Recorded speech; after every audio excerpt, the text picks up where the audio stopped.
All right, welcome to another deep dive. You guys sent in a ton on this one, so we're going to try to tackle the 2024 U.S. election. Buckle up, because it's a wild one.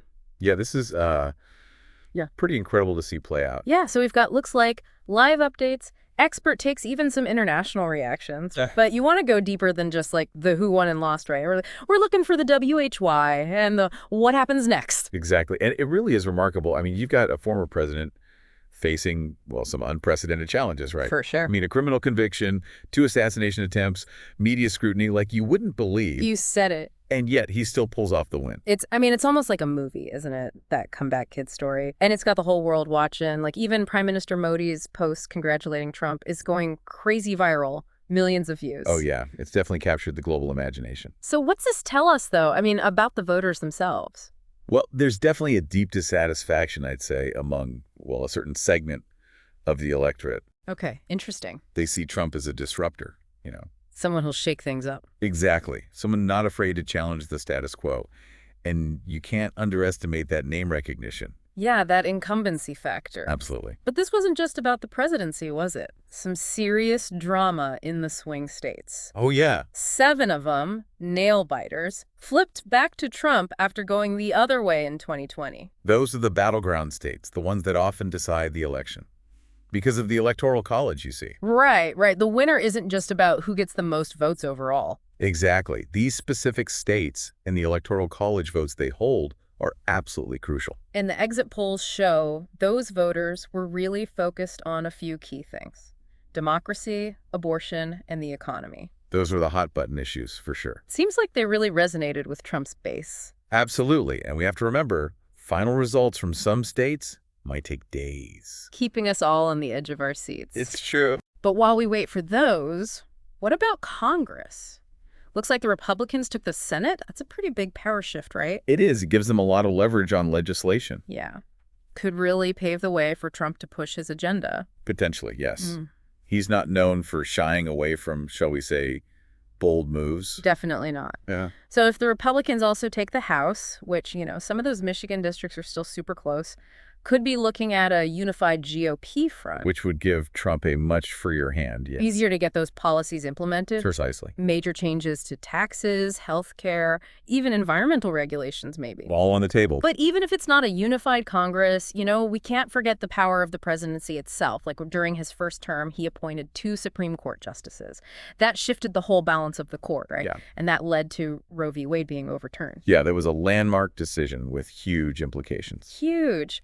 And he's also known for using executive orders to bypass Congress entirely. So even if the Democrats hold on to the House, he's still got options. Oh, absolutely. The power of the presidency extends far beyond just signing bills into law. And speaking of setting the tone, the international reactions to Trump's win are, well, all over the place. A real mix. We've got Zelensky in Ukraine saying he hopes for a just peace, while India's Modi is calling Trump a friend. Quite the contrast. So what do you make of it all?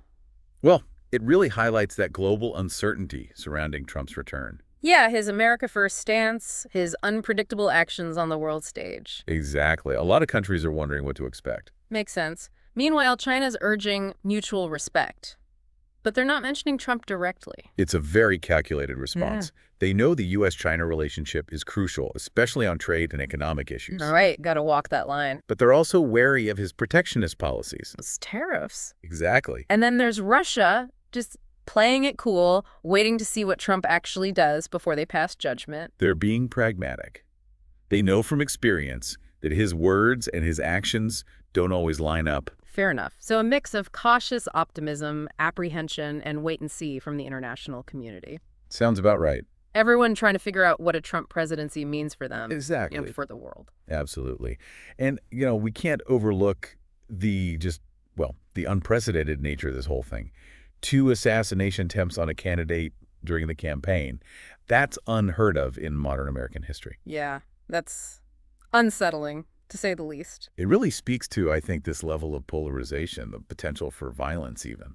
Yeah, it raises questions about the stability of our democracy, which actually, speaking of democracy itself, was a top concern for voters, according to those exit polls. Right. A lot of people are worried about the state of American democracy. What do you think is driving that?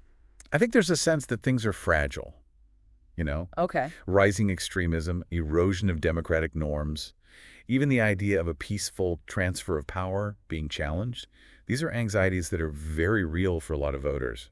And those anxieties definitely played a role in how they voted. And then there's the whole abortion debate. Roe v. Wade being overturned. I mean, this election became a flashpoint for that. Absolutely. It energized both sides. Yeah, it really did. Access to abortion was a key issue for a lot of voters, especially in those swing states. It's clear this issue isn't going away anytime soon. Nope, not at all. So we've got concerns about democracy, the abortion debate. Oh, and of course, we can't forget the economy. The economy is always a major factor, Always. especially with all the uncertainty we've been seeing. Right. Inflation, cost of living, job security, it all adds up. These are the things that hit people where it hurts. Exactly, in their wallets. And Trump's message on the economy, his whole, return to prosperity thing, it seems to have resonated. He's promising a return to a golden age, as he puts it. Yeah, but is that realistic? Can he actually deliver on those promises? Well, that's the million-dollar question, isn't it? Economic predictions are always a bit of a gamble, especially in today's global landscape. Yeah, so many factors at play. To really understand the potential impact, we need to look at his specific policies. For example, will he continue that America First approach? Focusing on domestic manufacturing. Exactly. And potentially using those tariffs to protect American industries. Right. Those tariffs were a big part of his first term. They definitely had an impact on global trade. They did, yes. Tariffs can offer some protection for domestic industries in the short term. Okay. But they can also lead to higher prices for consumers. Oh, right, because if those imported goods cost more. Exactly. And then you have the risk of other countries retaliating with their own tariffs. Starting a trade war. Precisely. It can disrupt those global trade flows. And hurt certain sectors of the economy. It's a delicate balancing act. Definitely a lot of potential downsides to consider. But for now, at least, the markets seem to be reacting positively to his win. We've seen those stock surges, especially in companies linked to Trump or his policies. It's worth noting that markets can be very fickle. Oh, yeah. They often react to headlines and short-term events. So this initial enthusiasm. It might not necessarily translate into long-term stability or growth. Okay, so we'll have to wait and see what happens there. But let's shift gears for a second. Back to those global reactions. We've got that mix of, well, cautious optimism from some and outright concern from others. It makes sense. Trump's a very polarizing figure on the world stage. Yeah, those America First policies, they often put him at odds with our traditional allies. And then there's the unpredictability factor. It makes it difficult for other countries to anticipate his next move. Zelensky's hope for just peace in Ukraine is particularly interesting to me.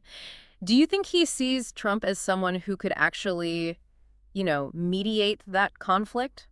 It's certainly possible. Trump has expressed a willingness to engage with Putin directly, and he's been critical of the level of U.S. involvement in the war. Yeah, he has. So Zelensky might be hoping that Trump can use that relationship with Putin to broker some kind of peace deal. But wouldn't that worry our NATO allies? Trump's been pretty critical of NATO, even suggested the U.S. might withdraw. It's a valid concern. His stance on NATO has been inconsistent, to say the least. Yeah, and his actions during his first term definitely raised some eyebrows. If he continues down that path, it could strain those transatlantic relations. And potentially embolden Russia. Exactly. And then there's China, calling for mutual respect, but hesitant to engage with Trump directly. They're trying to walk a very fine line. They understand how important the U.S.-China relationship is, especially on the economic front. But they're also wary of his whole approach. Right. Those protectionist policies, the tariffs, they're taking a cautious approach, waiting to see how he handles those key issues. So not making any sudden moves. And Russia's in a similar boat, saying they'll judge him by his actions, not his words. They're being pragmatic. They know from experience that his rhetoric doesn't always translate into action. Okay, so everyone's kind of holding their breath, waiting to see what happens. It seems that way. This election has definitely injected a lot of uncertainty into the global political landscape. Without a doubt. Okay, so we've talked about the global reactions, but let's bring it back home for a minute. We talked about those historic firsts in this election, the new wave of representation in Congress. But does that actually translate into real change for everyday people, especially those from marginalized communities? That's the hope. It's a step towards more equitable representation. But it's important to remember these newly elected officials will face a lot of challenges. Like what? They'll need to navigate those existing power structures, build coalitions, and advocate effectively for their constituents. So it's not just about getting elected. It's about what they do once they're in office. Right, making those tough decisions. And speaking of change, what about Kamala Harris? She's out of the White House now, so what does her future look like? Well, she's still a prominent figure in the Democratic Party. Definitely. She's relatively young. She's got national recognition. She could potentially run for president again in 2028. Oh, yeah, that's a possibility. Or she could focus on other avenues of influence, maybe in the Senate, or even a future Democratic administration. It'll be interesting to see what paths she chooses. She could become a really powerful voice within the Democratic Party, especially as they, kind of regroup after this election. She's certainly positioned to play a significant role in shaping the party's direction. And then there's the big question, what will a Trump second term actually look like? He's painting this picture of a golden age for America. But what does that mean in practical terms? What policies can we expect to see? Well, based on his campaign and his track record from his first term, we can probably expect a continued focus on a few key areas. Like what? Border security, for one, with probably even stricter immigration policies. Okay. Economic nationalism, maybe more of those protectionist measures like tariffs. More tariffs, huh? Deregulation, especially when it comes to environmental protection and the financial industry. So less oversight. And a more assertive foreign policy, potentially pulling back from those global alliances and focusing more on those bilateral negotiations. So a lot of potential changes across the board. It's certainly possible. But we have to remember the actual outcomes will depend on a lot of factors. Right, like what Congress looks like, the state of the economy, what's happening globally. It's a complex equation. So I guess we'll just have to wait and see how it all plays out. That's the nature of the game. This election has been a real turning point, hasn't it? It has, and its full impact will likely continue to unfold for years to come. Wow, we've covered a ton of ground, haven't we? Yeah, it's been a whirlwind. From that shock victory to global reactions, those potential policy shifts. But now I want to bring it back to you listening. What does all this mean for your life? That's the key question, isn't it? Elections aren't just some abstract political event. They have real-world consequences. For everyone. So let's start with the economy, because that affects us all, right? Right. Yeah. Trump's back with his America First agenda. What might we see in our daily lives? Well, if he keeps going down that path from his first term, we might see more of those protectionist measures. So it's tariffs. Exactly. Tariffs on imported goods, which could affect prices on, well, just about everything, really. Groceries, electronics. It all adds up. Could see a shift in job markets, too, right? Yeah. More focus on bringing manufacturing back to the U.S. It's possible. So some prices might go up, certain jobs might become more available. That's a pretty big deal for a lot of people. It is, and the thing is, the impact won't be the same for everyone. Right. Some people might benefit, others might feel it more. Exactly. This is something we'll definitely be keeping an eye on. And what about all those historic firsts? That new wave of representation we talked about in Congress, does that actually mean tangible change, especially for folks from those marginalized communities? It's definitely a good first step. Having diverse voices at the table is crucial. It makes sure everyone's needs are considered. But it doesn't guarantee immediate change, does it? No, it's not a magic solution. So what needs to happen for these new folks in office to make a real difference? Well, they got to figure out the whole political game. Which is, to say the least. They need to build those coalitions, advocate for their constituents. It'll be interesting to see how they use their positions to push for that change. And let's talk foreign policy for a minute. Trump's known for being a bit unpredictable, shall we say. He does keep things interesting. What are you keeping an eye on?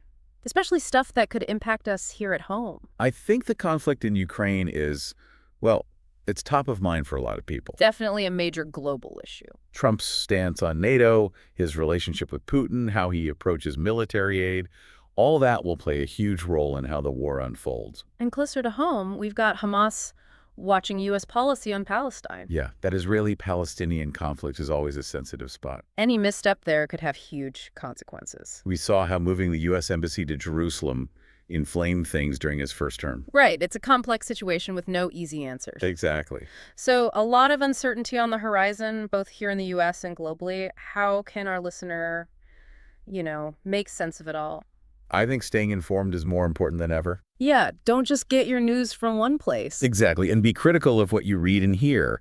Talk to people who have different viewpoints, even if it's uncomfortable. So be informed, be critical, and be open to dialogue. Those are the keys. We've got to move past those divides if we want to find solutions to these complex problems. I completely agree. This election might be over, but the work to shape our democracy, well, that never ends. It's an ongoing process, always evolving. And we all have a role to play in it. Absolutely. Okay, so we've thrown a lot at you today, but we want to leave you with one final thought to chew on. Given all this, the reactions, the potential for gridlock, the potential for big changes, what do you think Trump's second term will actually look like? And how will it impact your life? It's something worth thinking about because this isn't just about politics. It's about the future we're all building together. Well said. Thanks for joining us for another deep dive. It's been quite a ride. We can't wait to see what happens next.